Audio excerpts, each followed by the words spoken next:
Breaking the news that's already broken. It's time for Prospector's Briefs on Rock 107. The 97th Academy Awards took place last night. Timothée Chalamet wore a bright yellow suit, and it still didn't look as ridiculous on him as that mustache. A FedEx cargo plane departing Newark burst into flames, but the pilots decided to keep flying since option B was returning to Newark. Billy Joel fell on stage during a concert in Connecticut, but that's what you get when your pre-show ritual includes a bottle of red and a bottle of white. Prospector ruins everything, even the news. Tune in tomorrow for Prospector's Briefs on Rock 107. Zach's work got some much-needed validation last night. It's the Prospector Show on Rock 107. And relax. Kate, I'm talking about Honora being the big winner at the Oscars with 5 statues. And the Oscar goes to Kieran Culkin. And the Oscar goes to Zoe Saldana. And the Oscar goes to Adrian Brody. And the Oscar goes to Mikey Madison. And the Oscar goes to Honora. Sean Baker! For Best Picture. And the Oscar goes to Honora. Honora won Best Picture, and Sean Baker won for writing, directing, and editing it. Wow, 5 statues. Sean Baker's like, he's out there like, yeah, I wrote it, directed, edited it, made the popcorn, swept the stage. Like, look, leave something for the interns, dude.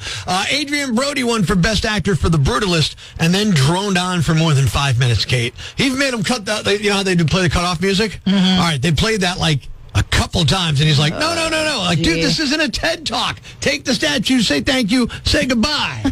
Kieran Culkin won Best Supporting Actor for A Real Pain, and Zoe Saldana won for Best Supporting Actress for Emilia Perez. Now, the show wasn't very political. In fact, there wasn't really a political statement until about an hour and 40 in when Daryl Hannah came out to present an award with Slava Ukraine on the shirt.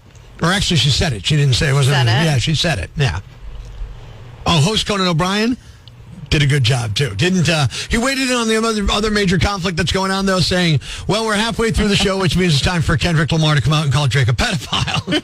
The monologue featured a guest appearance by someone you rarely see at the Oscars, Adam Sandler. I was thrilled to see him sitting in the audience. Pretty cool. I took pictures of my TV. I was so excited.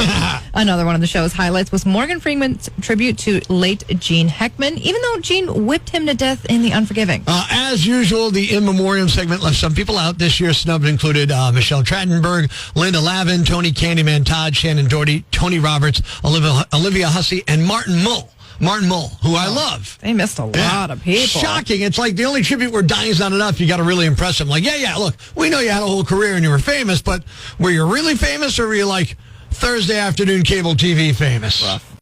We all have a set of guiding principles, the preconceptions and generalizations regarding fundamental issues of one's life and of the entire world. No matter where we go, no matter what we do, we tend never to abandon our beliefs. These are things Prospector believes on Rock 107. I believe coffee cups labeled "Do Not Microwave" are the universe's way of testing how much you really want that caffeine. I believe that life is precious, that time is fleeting, and that if one more streaming service asks me to re-enter my password, I will lose my mind. I believe billionaires should be taxed at a much higher rate than the rest of us. The money collected should be deposited into my account until I'm just about a billionaire, but not quite, because I shouldn't have to pay higher taxes. Well, now we know the reason he turned out the way he did. That was Things Prospector Believes on Rock 107. Northeast PA's classic rock. Kate, he was playing coffee houses back when like the audience would just ignore him. So he started playing absurd songs with weird premises, I guess, and ridiculous lyrics just to see if anybody was paying attention. And that song "Loser" is an extension of that. It's Prospector Show here on Rock 107. Some great actors won awards last night at the Oscars, but many times they're winning for acting like us. Yeah. It's the Prospector Show on Rock 107. When is it our turn? You know, I want to know that too. I mean, look, award shows celebrating us would be awesome. People who don't have personal chefs and $1 million contracts or dedicated teams to hold umbrellas over us when it rains.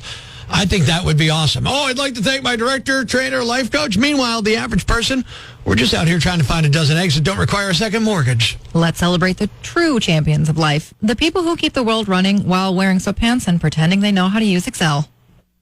Award season is officially over. Or is it? Introducing the Normies, the only award show that honors performances by everyday people doing everyday things. With categories like Best Save Before Cursing in Front of a Child, Son of a Bistro Cafe. Best Recovery When You Forget Someone's Name, Oh, hey, you. Best Performance by Someone Receiving a Gift They Hate, You shouldn't have. and Best Way to Tell Someone to Bleep Off Without Telling Them to Bleep Off. Well, bless your heart. The Normies. Why reward actors when the best performances happen every day to us? It's time to have a little fun on the phones. Good morning. I'm Rock 107's Prospector, and today we're going to be calling an office, and we're going to get somebody on the line, try to leave a message, but I'm going to give them some guff over being called an administrative assistant. I'm going to insist that they're a secretary and see how far I can push it. It's another Prospector prank call on Rock 107. Yeah, hearing. This is Kathy. How can I help you? Hi, Kathy. My name's Rick. I wanted to know if I could talk to the office manager. Unfortunately, the office manager isn't in right now. Can I help you with something? Okay. Well, what do you do? Well, I'm the administrative assistant. Okay. You know what? I don't. If you could, just put me through to the secretary. I'll just leave a message. We don't have a secretary at this office. I'm the administrative assistant. I can help you out. Okay. Well, what do you do there? What is it that you need help with, sir? I need to leave a message for the office manager. Okay, and I'd be more than happy to take that message for you. Okay, that's fine. As an administrative assistant, you take messages? Well, there are a lot of things, actually, that I do here, but if that's what you need help with, that's what I can help you with. Like what? I mean, if you really want me to get technical, I can schedule appointments for you. I can take a message like you're asking. Mm-hmm. I order office supplies. Mm-hmm. I keep people on track here. I make sure that our management gets to where they need to be. There's a lot of things that I do here. So basically a secretary? No. My position is an administrative assistant. Well, it sounds like you're doing a secretary job. You're answering the phones, you're taking messages, you're ordering supplies, right? Secretary. I'm an administrative assistant. Do you need help or not? Well, I'd like to speak to the secretary, which I think is you, because I want to leave a message, and that's fine, but it sounds like we have a difference of opinion right now. Sir, there's no secretary here. I'm able to help you if Well, you there like is, or but not. she just gave herself a promotion, right? Look, do you need help or not? I'm trying to leave a message for the office manager, but I think if I wait long enough, maybe that'll just be you. I'm sorry, you said your name was Rick?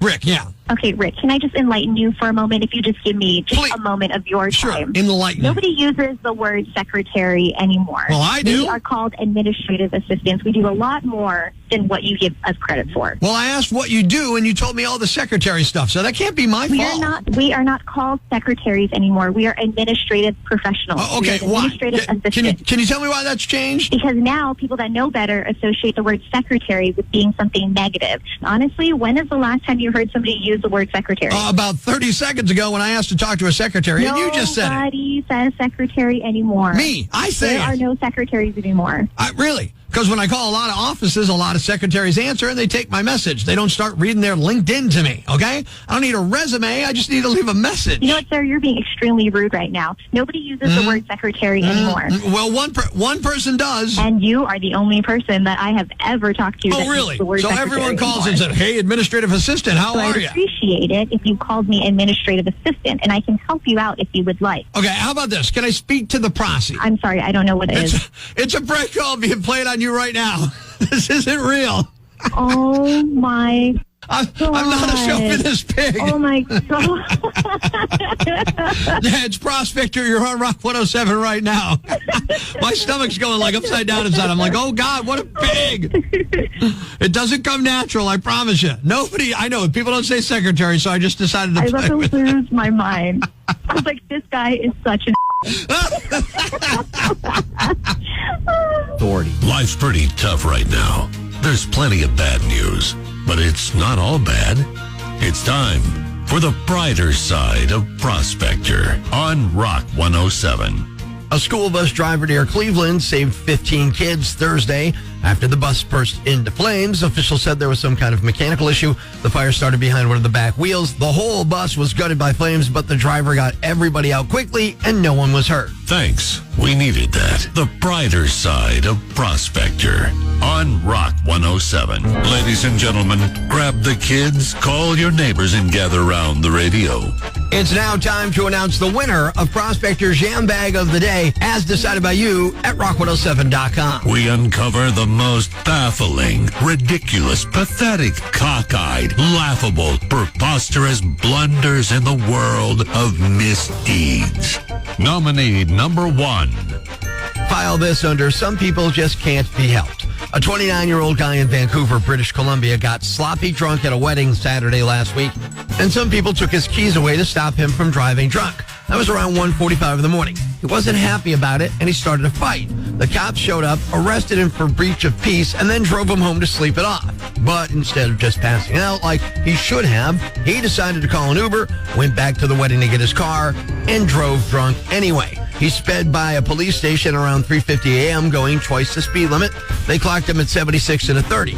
Technically, here in America, that would be 123 kilometers per hour and a 50. They arrested him again and tossed him in jail to sober up. He's facing drunk driving charges, and he lost his license for at least 3 months. Nominee number 2. The only thing worse than having a jilted ex completely destroy your car is having someone else's jilted ex destroy your car. An 18-year-old Florida woman named Evelina Fabianski was arrested on Wednesday after she and another 16-year-old girl set out to vandalize her ex's car because she was furious he still owed her $700. They spray painted the car and even threw eggs at it, which is definitely a crime of passion considering the price of eggs these days. Unfortunately for them, they got the wrong vehicle. The car belonged to a neighbor and not the ex-boyfriend. The damage was estimated at about $5,000. And there's even more trouble. Deputies caught Evelina driving with 2 open containers of 4 Loco in plain view. She was charged with criminal mischief, contributing to the delinquency of a minor, possession of alcohol under 21, and DUI. The 16-year-old was charged with possession of marijuana over 20 grams. And the winner is the wedding guest who drove drunk after he had already been given a ride home by the cops because he started a fight because someone took his keys. Yeah, you're the Yam Bag of the Day, and we'll move on to Friday's Yam Bag of the Week competition.